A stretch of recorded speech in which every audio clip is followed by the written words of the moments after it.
Desde un punto de vista filosófico, el Renacimiento, lo vamos a ver despacio, actuó como una cuenca fluvial en la que confluyeron ríos, corrientes de pensamiento extremadamente diferentes y hasta opuestas, formas de entender el mundo de orígenes y orientaciones muy alejadas y distantes en el tiempo, que dieron lugar a un pensamiento mestizo y complejo en el que se produjo una coexistencia de ideas casi imposible de creer. Es decir, los flujos culturales, las ideas, las teorías, la cosmovisión del mundo que sostuvo el Renacimiento no fue monolítica, no fue única. No hubo una sola vía de pensamiento que articulara su arte, su filosofía, su literatura, ni siquiera su religiosidad. El primer elemento de esta intrincada mezcla de ideas, el primer modelo de pensamiento que estuvo a la base del Renacimiento y que podemos distinguir con total claridad, lo conocemos todos. Por supuesto, el Renacimiento nació en Europa, en Italia y más concretamente en la Europa latina del siglo XV, una Europa que en esos momentos era católica, cristiana católica. Todavía no se había producido la Reforma Protestante, como veremos que ocurriría muy poco después, y ya habían pasado varios siglos desde la división de la Iglesia cristiana entre los católicos de Occidente y los ortodoxos de Oriente en el célebre cisma de 1504. Por tanto, la Iglesia católica con sede en Roma definía y controlaba con sus ideas, con sus teorías y explicaciones de la realidad, toda la Europa latina bajo su control. Y aquí una pequeña aclaración. La Iglesia de Occidente adoptó el nombre de católica, término que proviene del griego katolikos, que significa universal, para enfatizar en primer lugar su universalidad, pero sobre todo, atentos aquí, su unidad bajo el control de la autoridad papal. Mientras, por el otro lado, la Iglesia de Oriente adoptó el apelativo de ortodoxa, término que también viene del griego y que significa recta doctrina, para subrayar por su lado su compromiso con las enseñanzas y prácticas más antiguas de la Iglesia y ante todo su rechazo de la autoridad del Papa de Roma. Ambos términos, como podéis ver, reflejan y condensan los aspectos tan distintos de la identidad, de la misión de estas dos corrientes del cristianismo. También me oiréis muchas veces usar el término Europa Latina a lo largo de este curso, un montón de veces. Se trata de un concepto empleado en historiografía sencillamente para poder señalar con mayor precisión aquellos territorios europeos en los que primaba este modelo de pensamiento que acabamos de mencionar, ya que hablar simplemente de Europa y dar por hecho que en toda ella se hablaba latín y se honraba la divinidad de una sola manera sería cometer un tremendo error. En Europa, en aquellos momentos, al final de la Edad Media y principios del Renacimiento, aproximadamente en el siglo XIII, convivían muchas otras culturas, muchas otras comunidades, religiones y lenguas. En primer lugar, por supuesto, el hebreo y la religión judía, cuyos practicantes se encontraban distribuidos prácticamente por todo el territorio geográfico del continente europeo a finales de la Edad Media. En segundo lugar estaban, lo acabamos de mencionar, los cristianos orientales, que eran ortodoxos y que tenían en su caso el griego como lengua culta y como lengua ritual. Y finalmente tenemos el árabe y la religión islámica, que durante los siglos XIII, XIV y parte del siglo XV estuvieron establecidos en amplias regiones de la península ibérica. Por tanto, los historiadores usamos este término para demarcar un poco mejor a qué parte de Europa nos referimos concretamente en este caso. En segundo lugar, todos sabemos que el término Renacimiento, de forma tópica, también lo iremos analizando con más detalle a lo largo del curso. Desde un punto de vista general, tópico, todos sabemos que el término Renacimiento vendría a significar algo así, a indicar algo así como la recuperación del pasado grecolatino, lo que volvió a nacer, a renacer, lo que resucitó de nuevo en Europa a partir del siglo XIII fueron los ideales de la antigüedad. En este sentido, el segundo sistema de pensamiento que influyó, que formó los boscosos cimientos de este periodo que vamos a empezar a estudiar hoy, fue el conjunto de ideas desarrolladas durante el periodo griego y romano en la antigüedad. Al menos los retazos de estas dos culturas que consiguieron salvarse y sobrevivir a la Edad Media, como veremos en las próximas clases. Sin embargo, la receta, la lista de ingredientes no acaba aquí, y esta será una de las novedades que nos van a sorprender y que darán chispa a nuestras clases. El mestizaje de pensamientos del Renacimiento no solamente se limitó al cristianismo católico y posteriormente reformado, unido al conjunto de mitologías, ideales artísticos, conocimientos teóricos y explicaciones del ser humano y de la realidad derivadas del pasado grecolatino, sino que a esta combinación, que ya en sí misma es bastante compleja, se unieron otro tipo de pensamientos que quizá no conozcáis tan bien y que os van a sorprender. Influjos orientales, influjos provenientes de la región de Egipto, Babilonia y también de una antigua religión griega conocida como orfismo. Así que no solamente se unieron para formar los ideales del Renacimiento, ideas provenientes de la tradición judeocristiana y grecolatina, sino que también tuvieron un valor y un papel extremadamente importante y a menudo ignorado: el hermetismo, los oráculos caldeos y los himnos órficos.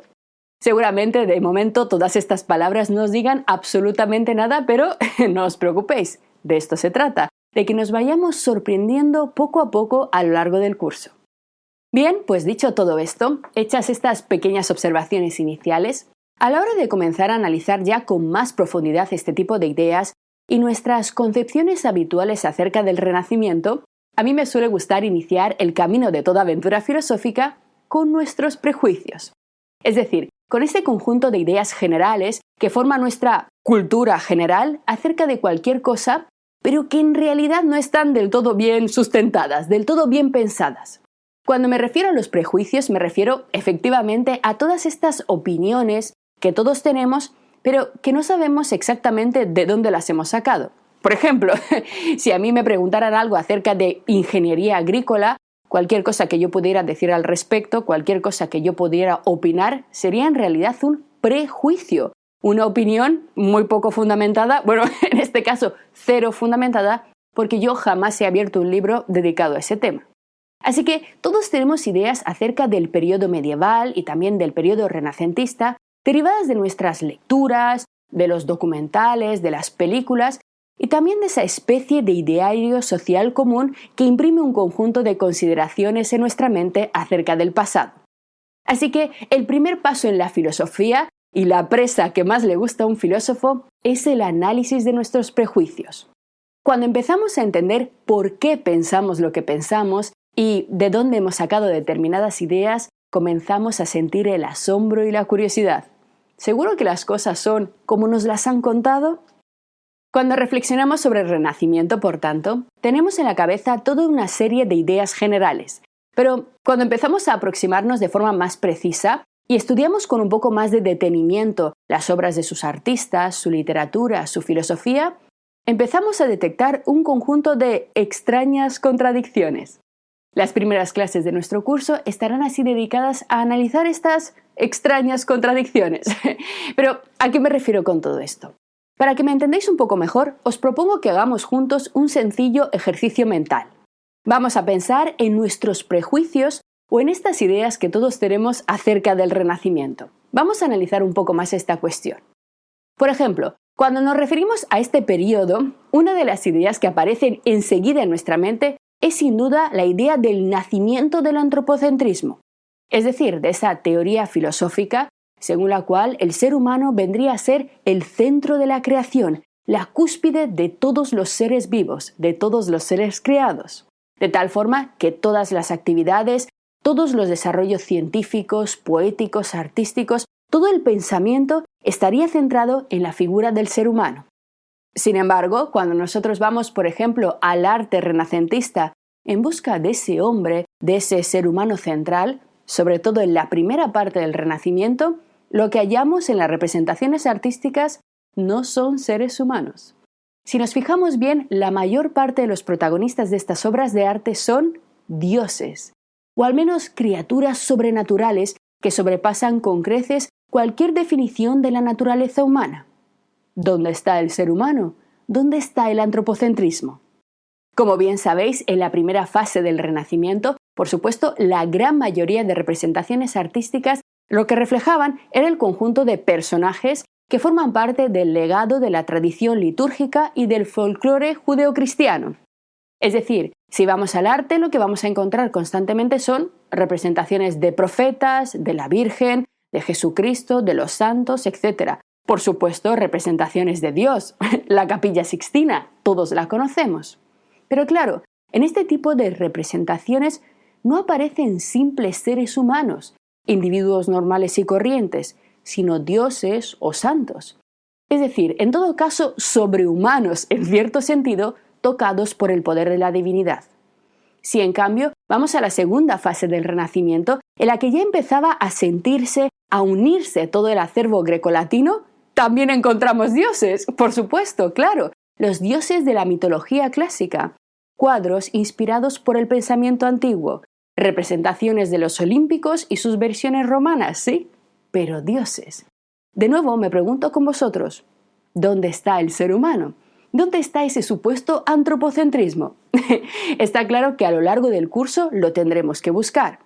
Y será precisamente gracias al primer filósofo que vamos a estudiar, Giovanni Pico della Mirandola, cuando aparezca en Occidente por primera vez la idea de que el ser humano es la cima de la creación. Hasta entonces, el hombre no ocupaba un lugar privilegiado. Con esta idea nos acercamos así al análisis de nuestro primer tópico común, es decir, de nuestro primer gran prejuicio. Estoy segura de que todos habéis leído o escuchado en alguna ocasión la idea de que la teoría copernicana habría representado para la mentalidad de la época una degradación del ser humano. Seguro que habéis leído en algún lugar o que habéis oído que en el sistema físico medieval el ser humano ocupaba el centro de la creación, el lugar central, porque se trataba de un sistema geocéntrico y que, debido a Copérnico y sus propuestas heliocéntricas, este lugar central había sido perdido y el ser humano, al haber intercambiado su lugar con el Sol, habría sufrido una verdadera degradación, una degeneración. Esta interpretación de que en la Edad Media el ser humano ocupaba un lugar preponderante, el más importante del cosmos, por habitar una Tierra situada en el centro del universo, es, sin embargo, una interpretación completamente incorrecta, totalmente falsa. Para comprender dónde está el error, vamos a echar juntos un vistazo a la concepción que los medievales tuvieron, los medievales latinos del final de la Edad Media, de la estructura del cosmos. Si tenemos en cuenta la física medieval, cuyas ideas fueron heredadas de las teorías griegas, fundamentalmente de las teorías de Platón y sobre todo Aristóteles, la estructura del cosmos para los medievales era la siguiente. En primer lugar, el cosmos era finito, limitado, es decir, tenía una extensión completamente determinada. Para los medievales, al menos durante gran parte de la Alta Edad Media, la concepción de un universo infinito era absolutamente inasumible. Pero, ¿a qué se debía este hecho? ¿Por qué para los medievales el cosmos no podía ser infinito? Esta idea se basaba en su concepción de la divinidad. Para los cristianos, lo sabéis bien, toda la realidad habría sido hecha por Dios, tal y como se señala en el Génesis, en un momento determinado del tiempo, sacada de la nada por su obra directa.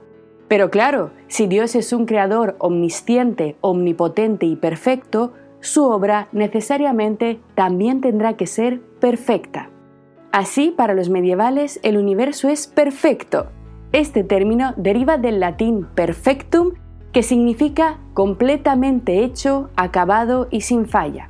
Es decir, cuando algo es perfecto, cuando algo está completamente hecho, tiene sus límites claramente definidos. Un universo infinito, en cambio, no tendría determinaciones, pero un universo hecho y terminado tendría la huella de su creador perfecto. Basándose en esta misma idea, para los medievales, en primer lugar, el cosmos debía ser necesariamente finito. En segundo lugar, este universo debía tener una forma completamente esférica. Aquí la imagen que os he puesto es una imagen plana para que podamos entender los gráficos que vienen a continuación, pero quiero que tengáis en cuenta que se trata de una enorme esfera con enormes distancias en su interior, pero completamente finita. En el centro de esta esfera se encuentra la Tierra, que permanece inmóvil y equidistante a la esfera de las estrellas fijas, que es la esfera más grande que delimita los límites externos del cosmos.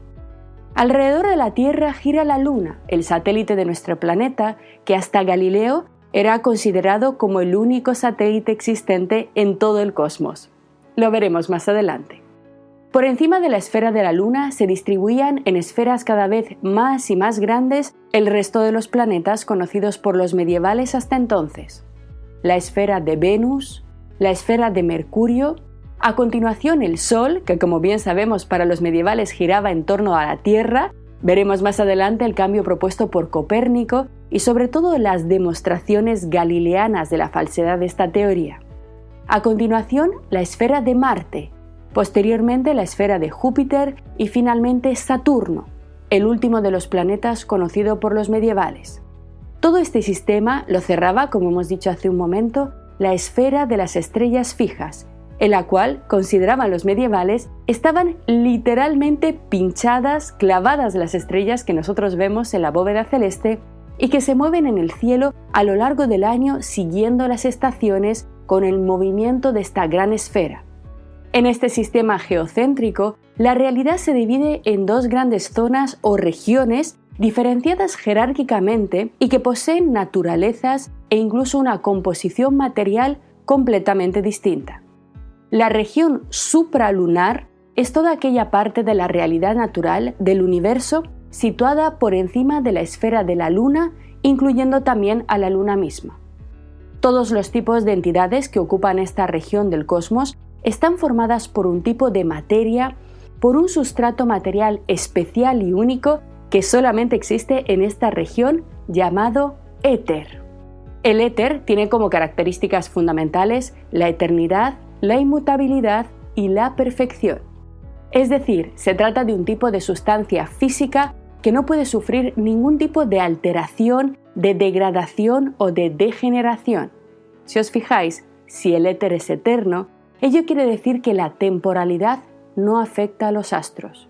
Ellos simplemente giran en una armonía perfecta y completamente ajena a la decadencia y el tiempo. Por debajo de la esfera de la Luna está la naturaleza física del cambio, nosotros. Naturaleza en latín viene del término natura, que significa literalmente aquello que ha nacido y como ha nacido también morirá.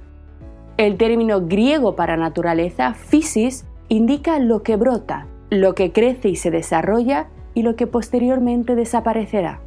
Así, nosotros nos hallamos en la región sublunar, en el mundo del cambio, de la corrupción, de la vejez, en el mundo de la mutación y la degradación. En esta región de la realidad reina el tiempo que degrada las cosas, mientras que los astros etéreos nos miran inmutables. Nuestro mundo no tiene una sola pizca de éter, sino que está conformado por los 4 elementos propuestos por Empédocles en la antigüedad: tierra, agua, aire y fuego, como ya hemos estudiado en nuestro curso sobre los presocráticos. A comienzos de la modernidad, este era el esquema del cosmos físico para el pensamiento europeo. Así, lo más ínfimo, lo más sucio, lo más bajo, lo más degradado, la corrupción, la enfermedad, estaba en el centro, en la Tierra. Creíamos que para los medievales el centro era una posición de privilegio y, como podéis ver ahora, todo lo contrario. Todo lo perfecto estaba por encima, en los cielos, y lo condenado al dolor por debajo. Desde este punto de vista y teniendo en cuenta todo lo que hemos visto hasta ahora del arte renacentista, acerca de las pinturas, podríamos decir que el pensamiento de los renacentistas era más bien teocéntrico que antropocéntrico, es decir, más bien centrado en la divinidad, en lo sobrenatural, dejando al ser humano un lugar bastante secundario en el orden del cosmos. El segundo tópico que viene siempre a nuestra mente a la hora de pensar en el Renacimiento es que este representó el abandono de la oscura Edad Media. Por fin en el Renacimiento parecía que el ser humano había sido capaz de romper las cadenas que lo ataban a la antigua superstición. Sin embargo, esta visión no solamente es injusta e imprecisa en lo que respecta a la Edad Media, sino también bastante incorrecta en lo que hace al Renacimiento. Para poder analizar esto, vamos a preguntarnos un par de cosas. Me gustaría saber qué es lo que viene a vuestra mente cada vez que pensáis en el período medieval.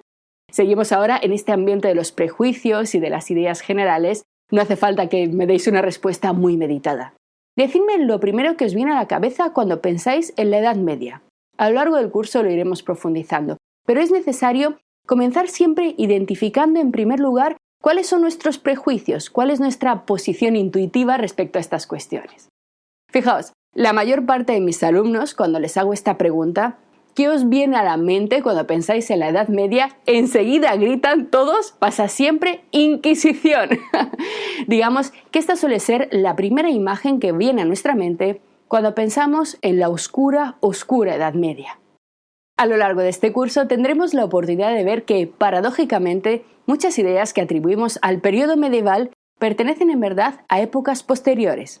De hecho, en este caso, la Inquisición como tal fue una institución, una organización de la Iglesia Católica que se formó al final de la Edad Media, en torno al siglo XIV, pero que desarrolló su actividad más intensa, más salvaje y cruel durante el Renacimiento y afectará, como veremos, a algunos de nuestros personajes. 2 de ellos morirán a manos de la Inquisición. Así que la Inquisición es más bien una institución renacentista y no medieval. Lo veremos con más detalle. El tercer tópico que siempre asociamos a la Edad Media es el de la superstición. La idea de que los medievales estaban totalmente dominados por miedos irracionales, por creencias en lo oculto, por ideas completamente ajenas a lo que hoy en día consideramos como un pensamiento realista o científico. Bien, pues este placer por la superstición, vamos a verlo, sorprendentemente no se abandonará en absoluto durante el Renacimiento. Gran parte de nuestro curso se va a centrar en este punto. Lejos de dejar atrás una época de pensamiento mágico, de irracionalidad, durante el periodo renacentista, la Europa latina engrosó notablemente su catálogo de supersticiones. Respecto a esta cuestión, una de las cosas más interesantes que podemos plantearnos a la hora de determinar si la Edad Media fue una época oscura y supersticiosa dominada por la Inquisición y el Renacimiento una época de gloriosa libertad y laicidad, es preguntarnos lo siguiente. Fijaos, ¿en qué creían los medievales? ¿Qué tipo de religiosidad tenían? Bueno, evidentemente los medievales, estamos hablando siempre de la Europa latina en este momento, eran cristianos. Pero, ¿creéis que la gente de a pie, las personas normales y corrientes, los campesinos, los paisanos, todos los que no tenían una formación mínima, que por cierto en aquel momento era el 90% de la población de Europa, sabían muy bien en qué creer? Sobre todo en los siglos de hierro, en el siglo V, VI o VII de nuestra era, las consecuencias de la caída del Imperio Romano se dejaron notar en terribles estragos para la población. El colapso de la organización política, económica y de las comunicaciones que habían mantenido el tejido imperial conectado hizo que el silencio invadiera Europa. Las pequeñas diócesis que ocuparon el lugar de la antigua administración romana imperial, las pocas pequeñas iglesias de esta época, estaban muy separadas en el territorio. Atravesar algunas regiones, muchas de ellas, era extremadamente peligroso y por ello muy poca gente iba a misa. Los viajes de peregrinación eran, a pesar de su popularidad muchas veces demasiado exagerada, eran experiencias exclusivas para aquellos que pudieran sobrevivir a los largos viajes. Las comunicaciones marítimas y terrestres que los romanos no solamente habían protegido, sino promovido, las famosas calzadas, por ejemplo, que habían conectado el imperio, durante el periodo medieval se llenaron de hierba, se estropearon, se fueron directamente a pique, haciendo que la comunicación entre la sede apostólica del cristianismo, entre Roma y todas esas pequeñas subsedes o diócesis, fuera extremadamente lenta. Tan lenta hasta el punto de que, en numerosos casos, desde el momento en el que un papa ponía por escrito determinadas órdenes, determinadas instrucciones, las enviaba, y el momento en que esas instrucciones, ese mensaje, llegaba al lugar al que tenía que llegar, el papa ya había muerto, de tal forma que podía haber sido ya sustituido por otro pontífice con ideas completamente diferentes. De hecho, durante la Edad Media, los papas no duraban mucho como ahora en nuestros días, sino que se sucedían sin cesar cada muy pocos años. Fijaos, en el siglo XIII hubo, por ejemplo, 13 papas, uno cada 7,5 años aproximadamente, aunque no se repartieron el trono de San Pedro de forma tan homogénea. El papa con el pontificado más breve del siglo XIII fue Celestino IV, quien estuvo al mando de la Iglesia solamente 17 días. Durante el siglo XII, en cambio, hubo 16 papas. En el siglo XI, 19 papas, aunque el récord histórico de mayor número de papas en 100 años se lo lleva el siglo X con un total de 23. Nos sale a papa por cada 4 años y medio. Esto, como podéis entender, no permitía mantener una continuidad en la doctrina ni una consistencia en el envío de los mensajes. Hubo casos específicos en los que se produjeron comunicaciones de noticias de forma muy rápida y efectiva, como el caso de los templarios, de la disolución de la Orden de los Templarios que todos conocemos en el siglo XIV, pero esto fue algo muy específico y muy bien planeado. En el resto de los casos, la comunicación era muy difícil y más o menos cada uno pensaba lo que podía. ¿A qué me quiero referir con esto? No puede haber inquisición si no hay un poder centralizado, fuerte, capaz de imponer un dogma, un conjunto de ideas respecto de las cuales todo el que no las cumpla pueda ser castigado y perseguido. Si no hay un poder de este tipo, si no hay una continuidad ni una estabilidad mínima, no puede haber ningún sistema eficiente de inquisición como tal y tan solo hablaríamos de castigos locales al gusto de las creencias y las supersticiones de cada pequeña ciudad, de cada pequeña región europea. La cuarta idea que solemos vincular de forma indefectible a la Edad Media es la idea de teocracia, de la que hemos hablado hace poco. Es decir, la estrecha e íntima relación entre el poder eclesiástico, más concretamente entre el poder papal y el poder político y temporal. Con ello nos referimos a la enorme influencia que tenían los papas en las decisiones que tomaban los reyes y emperadores europeos. Esta idea es extremadamente importante porque normalmente la proyectamos sobre el periodo medieval y será muy interesante ver en las siguientes clases si esto se mantuvo o no durante el Renacimiento. De hecho, una de las cosas que siempre consideramos acerca de este periodo es que fue el inicio de una época más laica para el ser humano, que representó la entrada en una relación casi atea o por lo menos muy fría entre los pensadores y la religión, un camino en el que se abrió la vía triunfal hacia la revolución científica. Efectivamente, en nuestro curso tendremos ocasión de estudiar la revolución científica en esta primera parte, sobre todo en historia natural y en medicina, y posteriormente con Galileo. Pero vais a ver que el desarrollo de la revolución científica no fue nada sencillo ni lo podemos simplificar de esta manera. Lejos de ello, no se produjo una separación radical e inmediata entre la religión y la ciencia, sino más bien una mezcla de ideas que se dieron todas al mismo tiempo, generando una nueva concepción de la realidad. Veremos, por ejemplo, en los textos de Galileo, la coexistencia de conceptos pitagóricos, neoplatónicos, platónicos, herméticos o la defensa del determinismo astrológico junto a convicciones de carácter experimental y empírico propios de la nueva ciencia moderna que estaba comenzando a nacer. Toda esta mezcla, todo este sincretismo, todo este mosaico de colores componen el Renacimiento. Bienvenidos a nuestro curso. Seguimos.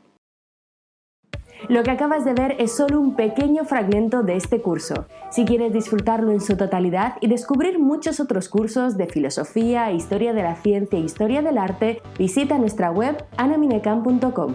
Y recuerda, este proyecto solo es posible gracias a nuestro programa de microfinanciación. Si quieres apoyarnos, conviértete en uno de nuestros micromecenas en Patreon. Desde solo €1 al mes nos ayudarás activamente a seguir difundiendo la cultura, garantizando nuestra plena libertad intelectual y económica. Encontrarás todos los links para conocer mejor nuestra historia aquí abajo, en la descripción del vídeo. Gracias por hacerlo posible.